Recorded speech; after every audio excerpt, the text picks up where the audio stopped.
విజయకేతం ఎదుగుదలకు వచ్చినటువంటి ప్రతి ఒక్క యువ సోదరులకు అందరు కూడా ధన్యవాదాలు తెలియజేస్తూ, మరి ఇందాక చెల్లె అంటూ కాంగ్రెస్ పార్టీ భవిష్యత్ బలంగా ఉండాలంటే యూత్ కాంగ్రెస్ అంతా కూడా పిల్లర్ల మా నాన్న అన్నారు అంతేనా? हम सब पिलरा है बोल के बोले थे ना, सही है। आप सब पिलरा है तो एनएसयूआई के बच्चे पूरे फाउंडेशन,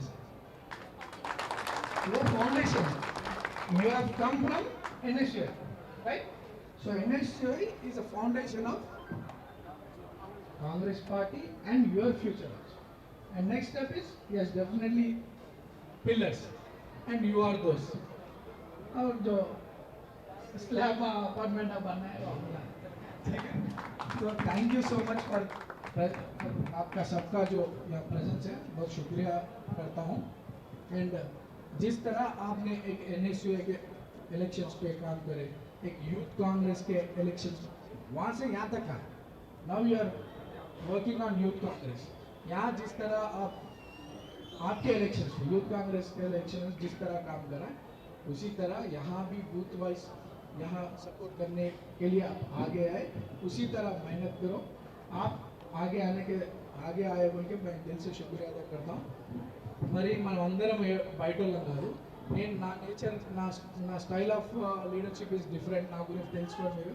నేను వేరే పొలిటీషియన్స్ లెక్క ఆలోచించాను, very fair, free and very friendly. మనమందరం కూడా నేను ఇప్పుడు అందరూ కూడా రకరకాల క్యాస్ట్ అండ్ కమ్యూనిటీ నుండి ఉంటారు, కానీ మనమందరం కూడా ఒకే కులం। ఏం కులం? యువ కులం చెప్పలేదు భయ్ మీరు యంగ్స్టర్స్, మనదంతా ఏ కులము? ఏ కులం? మనమందరూ కూడా యువ కులం। కాంగ్రెస్ పార్టీని తరతరాలుగా భవిష్యత్తులో బలంగా ఉండాలంటే మన యూత్ అంతా కూడా యూత్ కాంగ్రెస్ కావచ్చు, ఎన్ఎస్యూఐ కావచ్చు, పార్టీ కార్యక బలంగా ఉంటేనే కాంగ్రెస్ పార్టీ బలంగా ఉంటేనే మనందరి భవిష్యత్తు బాగుంటుంది। ఈరోజు రేపు ఇక్కడంతా మహిళలు కూడా చాలామంది ఉన్నారు, రేపు డీలిమిటేషన్ అయ్యి 33% రిజర్వేషన్ 1000% అయిపోయింది, మహిళలే ఎక్కువ రాజకీయంగా ముందుకు వస్తారు। మీరందరూ కూడా మహిళలు ఇంత యాక్టివ్గా రాజకీయాలకు రావడం చాలా హ్యాపీగా ఫీల్ అవుతున్నాం।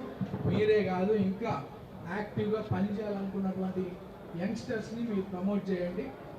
జక్కడి నా తమ్ముడు ఆధ్వర్యంలో మీరు అందరూ కష్టపడండి, నేను ఒక సోదరుడిగా మీకు అందరికీ సపోర్ట్గా ఉంటానని చెప్పి సందర్భంగా తెలియజేస్తూ, మరి ఈ జరుగుతున్నటువంటి జూబ్లీహిల్స్ కాన్స్టిట్యూన్సీ బై ఎలక్షన్స్లో మా దీపక్ తమ్ముడు చెప్పినట్టు మేమందరం కూడా ఒక్కొక్క డివిజన్ కమిటీలకి బయట నుండి ఒక కమిటీ అటాచ్ అయిందని చెప్తా ఉన్నారు। ఇక్కడ ఒక టెంప్లెట్ ప్రిపేర్ చేసినారు, బూత్ వైజ్ ఏం యాక్టివిటీ జరగాలని చెప్పి గత 3 నెలలుగా మన కార్పొరేషన్ చైర్మన్స్ అంతా కూడా ఒక గ్రౌండ్లో పనిచేస్తూ వర్కౌట్ చేసినారు। మీరు ఇక్కడ లోకల్గా యూత్ కాంగ్రెస్ వాళ్ళతో పాటు మనోళ్ళు కమిటీ సభ్యులందరూ కూడా ఆ బూత్ కమిటీస్తో టైప్, నేను చైర్మన్స్ అందరూ కూడా మనం అందరం కూర్చుందాం, ఆ బూత్ కమిటీస్తో టైప్ అయ్యి బూత్ వైజ్ మనం బలపడదాం। Booth wise election is election. మీరు కూడా రేపు మీ భవిష్యత్తు కూడా కావాలంటే, మీరు ఎక్కడన్నా రాజకీయంగా ఎదగాలంటే అది అక్కడ బూత్ వైజ్ పని చేసుకుంటే సర్వీసెస్ అందించాలి। ప్రభుత్వం పెడుతున్న పథకాలు, ఆ పథకాలు అర్హుడైనటువంటి వారికి మీ ద్వారా అందిస్తే మీరు పెద్ద నాయకులే, అవునా? సో గ్రౌండ్లో ఉండండి। నేను చిన్న 29 ఇయర్స్కి నేను ఎమ్మెల్యే పోటీ చేసిన ఇదే కాన్స్టిట్యున్సీలో, సెకండ్ ప్లేస్ వచ్చింది। నేను 17 ఇయర్స్ ఉన్నప్పటి నుండి పబ్లిక్ సర్వీస్ చేసుకుంటా, గవర్నమెంట్ పెడుతున్నటువంటి స్కీమ్స్ని బాగా స్టడీ చేసి ఆ స్కీమ్స్కి ఎలిజిబుల్ అయినటువంటి వారందరినీ పేద ఈ చుట్టుపక్కలంతా కూడా 80% స్లమ్ ఉంటుంది, వాళ్ళందరినీ స్టడీ చేయడం, ఆ స్కీమ్స్కి అర్హులైనందరికీ you don't have be a politician, you don't need a power to serve the eligible people through government schemes ద్వారా ఎలిజిబుల్ అయినటువంటి వారికి పథకాలు అందితే నువ్వు అంత లీడర్ ఇంకెవరు ఉండరు, మనం ఇంకోటి ఏమో తీసుకొచ్చి పెట్టేది ఏముండదు। సో మీరందరూ గ్రౌండ్లో పనిచేయండి, అన్ని booth committees, Congress party booth committees కావచ్చు, డివిజన్ అధ్యక్షులు కావచ్చు, యూత్ కాంగ్రెస్ వాళ్ళందరూ కూడా ఒక్కొక్క ఒక్కొక్క బూత్ మీద ఒక టీమ్గా ఫామ్ అయ్యి దాదాపు వీళ్ళందరూ కలిసి ఒక బూత్ మీద 25 మంది అవుతారు. సో మన రేవంత్ ప్రజాపాలనలో ఇచ్చినటువంటి పథకాలను తీసుకెళ్ళాడు, ప్రజలకు తీసుకెళ్ళిన సన్న బియ్యం కావచ్చు, వైట్ రేషన్ కార్డ్ దాదాపు 15,000 మందికి కొత్త రేషన్ కార్డ్స్ ఇచ్చిన మీరు. ఆ డేటా అంతా కూడా మన దగ్గర ఉన్నది. ఆ రేషన్ కార్డ్స్ ఎలిజిబుల్ శాంక్షన్ అయినటువంటి వాళ్ళని వెళ్ళి కలవండి. అండ్ రీసెంట్గా మైనార్టీ వెల్ఫేర్ స్కీమ్ కింద దాదాపు 3,500 మంది మైనార్టీ మహిళలకి స్వయం ఉపాధి కింద సెల్ఫ్ ఎంప్లాయ్మెంట్ ఒక స్కీమ్ కింద వాళ్ళకి 3,500 మందికి కుట్టు మిషన్లు ఇవ్వడం జరిగింది. ఆ డేటా కూడా వాళ్ళని వెళ్ళి కలవండి. మహిళలకి ఈరోజు రేవంత్ అన్న ఏమంటున్నాడు, 1,00,00,000 మంది మహిళల్ని కోటీశ్వరులు చేయాలనేది కాంగ్రెస్ లక్ష్యం, రేవంత్ అన్న లక్ష్యం అనేది రేవంత్ అన్న చాలా బలంగా ఆ నినాదం తీసుకోబోతున్నాడు. మీరు మహిళలంతా ఉన్నారు ఇక్కడ, మీరు ఆ మహిళలకు సంబంధించిన పథకాలన్నీ కూడా మహిళలకు గుర్తు చేయండి. అది ఉచిత బస్సు కావచ్చు, ఇంట్లో గ్యాస్ మిషన్ కావచ్చు, gas subsidy, current free current కావచ్చు, ఇవన్నీ కూడా. అండ్ క్యాంటీన్స్, మహిళా శక్తి క్యాంటీన్స్ కూడా అన్ని గవర్నమెంట్ మన మున్సిపల్ డిపార్ట్మెంట్స్లో క్యాంటీన్స్ కూడా మహిళలకే ఇస్తున్నారు. సో మహిళలందరూ ఫైనాన్షియల్ పడకుండా వాళ్ళ కాళ్ళపైన వాళ్ళు నిలబడే విధంగా మన గవర్నమెంట్ ఎన్నో పథకాలు అందిస్తుంది. ఆ పథకాల మీద కూడా కొద్దిగా మీకు ఇన్ఫర్మేషన్ ఇస్తాం. ఆ పథకాలన్నీ కూడా ప్రజలకు తీసుకెళ్ళండి. ఈడ కాంగ్రెస్ పార్టీ అభివృద్ధి లక్ష్యంగా మనం పోవాలి. మనం ఇచ్చినటువంటి వాగ్దానాలను ఏం నెరవేరుస్తున్నాం, ఇంకా ఏం నెరవేరుస్తాం అనే విషయాన్ని మనం ఓటర్స్ దగ్గరికి తీసుకుపోవాలి. వాళ్ళు సింపతి మీద ఎలక్షన్స్ అనేది వస్తున్నారు. ఒక ఎలక్షన్ అనేది 5 సంవత్సరాలకు ఒకసారి వస్తుంది, అవునా? ఏమో అంత నిద్ర వస్తుందా? 5 సంవత్సరాలకు ఒకసారి వస్తుంది కదా. ఈరోజు జూబ్లీహిల్స్లో 2 సంవత్సరాలకి ఎలక్షన్ వచ్చింది. ఇది దైవ నిర్ణయం, ఇది దేవుడు నిర్ణయించినటువంటి ఎలక్షన్. ఈ ప్రాంతంలో గత 10 సంవత్సరాలు బీఆర్ఎస్ పార్టీ అనేక అరాచకాలకు పాల్పడ్డది. అసలు డెవలప్మెంట్ యాక్టివిటీ ఎక్కడ కూడా చేయలేదు. మీరు ఎంత జనాలే చెప్తారు. ఈరోజు మనం కాంగ్రెస్ అధికారంలో వచ్చిన తర్వాత రేవంత్ అన్న ప్రత్యేక దృష్టి పెట్టి ఈ నగరం అభివృద్ధి చెందాలని, ఉన్నటువంటి కాన్స్టిట్యున్సీలన్నీ కూడా అభివృద్ధి చెందాలని, అందులో జూబ్లీహిల్స్ ఒక పైలట్ ప్రాజెక్ట్ కింద బాగా 3 నెలల నుండి దాదాపు 3 ఇన్ఛార్జ్ మంత్రులను ఇక్కడ అపాయింట్ చేసి 150 crore రూపీస్ శాంక్షన్ చేసి డెవలప్మెంట్ యాక్టివిటీస్ చేస్తున్నారు. కాంగ్రెస్ పార్టీ చేస్తున్నటువంటి డెవలప్మెంట్ యాక్టివిటీస్ని ప్రజలకు తీసుకెళ్ళండి. మీకు ఏ గల్లీలలో, ఏ బస్తీలలో, ఏ డివిజన్లలో ఎక్కడెక్కడ సివరేజ్ లైన్కి ఎంత శాంక్షన్ అయింది, సీసీ రోడ్స్కి ఎంత శాంక్షన్ అయింది, హై టెన్షన్ రిమూవల్కి ఎంత శాంక్షన్ అయింది, కమ్యూనిటీ హాల్స్ డెవలప్మెంట్కి ఎంత శాంక్షన్ అయింది, డీటెయిల్ రిపోర్ట్స్ ఉన్నాయి. అవన్నీ కూడా ప్రజలు ఆయా బస్తీలో పోయినప్పుడు వాళ్ళకు ఒక భరోసా కల్పించండి. ఇవన్నీ పనులు చేసినాం, ఇంకా ఏమైనా పనులు ఉంటే మేము చేపిస్తామని నన్ను ఒక ధైర్యం కల్పించండి, భరోసా కల్పించండి.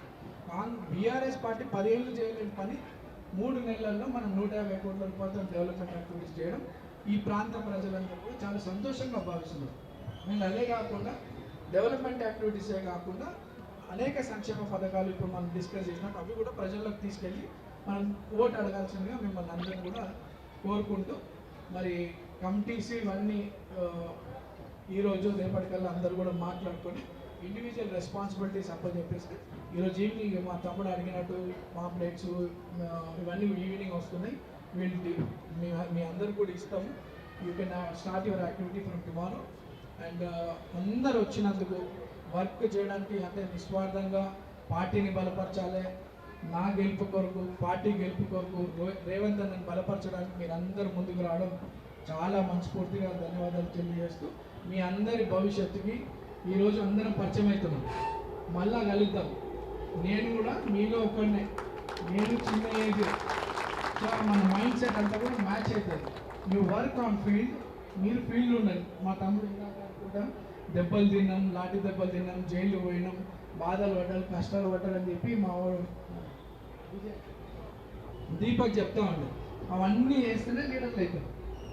అవన్నీ ఫేస్ చేసి you will become very strong leaders. అంటే మీకు సమాజం పైన అవగాహన వస్తుంది, పోలీస్ సిస్టమ్ ఎట్లా పనిచేస్తుంది, నాయకులు ఎట్లుంటారు, న్యాయం ఏంది, అన్యాయం ఏంది, ధర్మం ఏంది, ఇవన్నీ కూడా మీకు యూ విల్ లర్న్ ఎలా. చిన్న ఏజ్ ఇంకా అందరినీ నా నుంచి అందరు 23, 25, 27 ఉంటారు.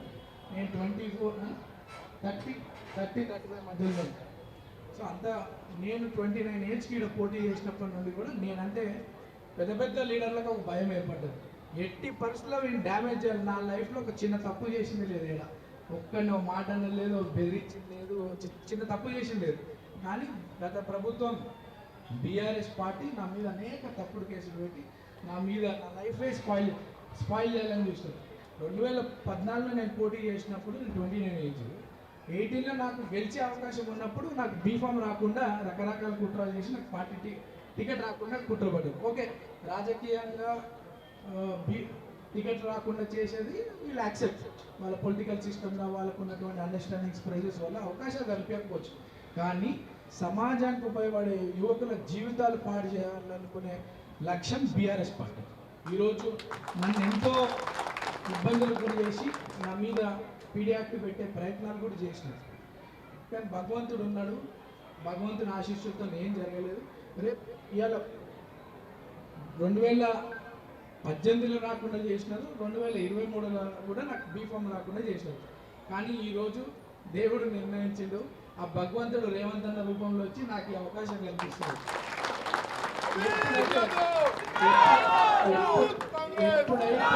ఎప్పుడైతే నవీన్ యాదవ్కి టికెట్ వచ్చే అవకాశం ఉందని బీఆర్ఎస్కి ఒక స్మెల్ అయిందో అప్పటి నుండి ఆ 2-3 డేస్ నుండి ఇక నా వెంబడబడ్డారు. మళ్ళీ రకరకాల ప్రచారాలు చేసుకుంటా, రకరకాల చెడు ప్రచారాలు చేసుకుంటా పోతున్నారు. అవన్నీ కూడా మనం పట్టించుకోదు. బీఆర్ఎస్ పార్టీకి ఎప్పుడైతే నవీన్ యాదవ్ పేరుతో కాంగ్రెస్ పార్టీ టికెట్ అనౌన్స్ చేసిందో, బీఆర్ఎస్ అంటే ఏంది? బీఆర్ఎస్ అంటే భారతీయ రాష్ట్ర సమితి, అంతేనా? బీఆర్ఎస్ పార్టీ పేరేంది? భారత రాష్ట్ర సమితి అంటే బీఆర్ఎస్. ఎప్పుడైతే నవీన్ యాదవ్కి రేవంత్ అన్న ఆశీస్సులతో కాంగ్రెస్ పార్టీ టికెట్ వచ్చిందో ఆ బీఆర్ఎస్ కాస్త భయం రాష్ట్రీయ సమితిగా అప్పుడు ఒక రకంగా భయం ఉండే, ఇప్పుడు ఇక నిద్ర పడతలేదు అనమాట. ఎందుకంటే ఈ ప్రాంతంలో ప్రజలందరూ కూడా స్థానిక నాయకుడు కావాలా, మాకు మర్యాద ఇచ్చేటోడు కావాలా, మా కష్ట సుఖాల్లో నిలబడేటోడు కావాలా, మా పనుల సమస్యలు అర్థం చేసుకొని మా సమస్యలు పరిష్కరించేటోడు కావాలా, అన్నిటికన్నా ముఖ్యం మాకు గౌరవించేటోడు కావాలనేది చాలా బలంగా ఈ స్థానికంగా ఏర్పడ్డది. ఈరోజు ఇక్కడ పోటీ చేయడానికి వస్తున్నటువంటి వారందరూ కూడా మీకు తెలుసు. మీరు ప్రజల్లోకి వెళ్ళినప్పుడు అది కూడా ఎక్స్ప్లెయిన్ చేయండి. స్థానికంగా అవకాశం వచ్చింది, మన మధ్యలో ఉంటారని చెప్పి వాళ్ళకి అన్ని మన గురించి కూడా తెలుసు. ఈరోజు అవకాశం వస్తున్నది, ఈ స్థానికంగా అవకాశం వచ్చిన విషయాన్ని కూడా వాళ్ళకి బలంగా తెలియజేస్తూ వాళ్ళకు ఒక భరోసా కల్పించారు. ఏ అర్ధరాత్రి ఏ పని ఉన్నా మా అన్న ఉంటాడు, మేము పని చేపిస్తామని చెప్పి వాళ్ళకి ఏదైనా ధైర్యం కావాలంటే కూడా మీ టెలిఫోన్ నెంబర్స్ ఇవ్వండి. అండ్ భగవంతుని దయ వల్ల మనందరి కష్టం వల్ల ప్రజల ఆశీస్సు వల్ల మనం గెలిచిన తర్వాత పబ్లిక్కి ఇబ్బంది లేకుండా నేను ఫ్రీ టోల్ సెంటర్స్ ఆర్గనైజ్ చేయడం, ఇవన్నీ కూడా భవిష్యత్తు కార్యాచరణ ఉంటుంది. ఇప్పుడు మాత్రం అందరం కలిసి పనిచేద్దాం, అందరం ఒకటిగా ముందుకు పోదాం. మనందరి లక్ష్యం ఒకటే, జూబ్లీహిల్స్ కాన్స్టిట్యూన్సీ ఈరోజు గెలిపించాలా, రేపు రేవంత్ అన్నని హ్యాట్రిక్ ముఖ్యమంత్రిగా మనం భవిష్యత్తులో చూడాలా. ఇట్లానే కష్టపడకుండా నెక్స్ట్ వచ్చే ఎలక్షన్లో రాహుల్ గాంధీ గారిని ప్రధానిగా చూసే రోజు కూడా మనం కష్టపడి తీసుకురావాలని ఈ సందర్భంగా తెలియజేస్తూ, మీరందరూ కూడా నా కోసం వచ్చి పార్టీ కోసం వచ్చి నిస్వార్థంగా పనిచేయడానికి ముందుకు వచ్చి చేస్తున్నందుకు మా తమ్ముడు శివచరణ్ రెడ్డికి, మధుకి, మేడంకి, అవ్య గారికి, మావాడు కాలేజ్ దీపక్, ఉన్న యువ సోదరులు యూత్ కాంగ్రెస్ సభ్యులందరూ కూడా ధన్యవాదాలు తెలియజేస్తూ, కాలేజ్ చిన్నప్పటి నుండి మా దగ్గర పెరిగిన పిల్లోడు, డెఫినెట్ వాడు బాగా కష్టపడ్డాడు. ఈరోజు యూత్ కాంగ్రెస్ అధ్యక్షుడు కూడా ఎలక్టెడ్ బాడీలో అయినాడు, ఫ్యూచర్ ఉంటుంది. మీరందరూ కూడా ఎలక్ట్ అయినారు. నెక్స్ట్ ఇంకా ఫ్యూచర్ ప్లాన్ చేసుకొని మీరు గ్రౌండ్ ప్రిపేర్ చేసుకోండి. మంచి అవకాశాలు ఉంటాయి మీరు కష్టపడితే. మీరు ఈడ పడే కష్టం కూడా మీ భవిష్యత్తు రాజకీయాలకి కౌంట్ అవుతుంది. అందరూ కూడా బాగా కష్టపడండి. రేపటి మీ భవిష్యత్తు కార్యాచరణ కూడా మీరు ప్రిపేర్ కండి. మీకు ఏ సపోర్ట్ కావాలని ఈ నగరం నుండి తమ్ముడు అన్నగా మీకు నేనున్నా అని చెప్పి ఈ సందర్భంగా తెలియజేస్తూ అందరికీ మరోసారి ధన్యవాదాలు. జై యూత్ కాంగ్రెస్, జై కాంగ్రెస్, జై కాంగ్రెస్. ఓట్ ఫర్ చేతి గుర్తుకే. Thank you so much. అందరు ఇక్కడ అటెండ్ అయినందుకు అందరు కూడా ధన్యవాదాలు. మీకు ఏ సపోర్ట్ కావాలని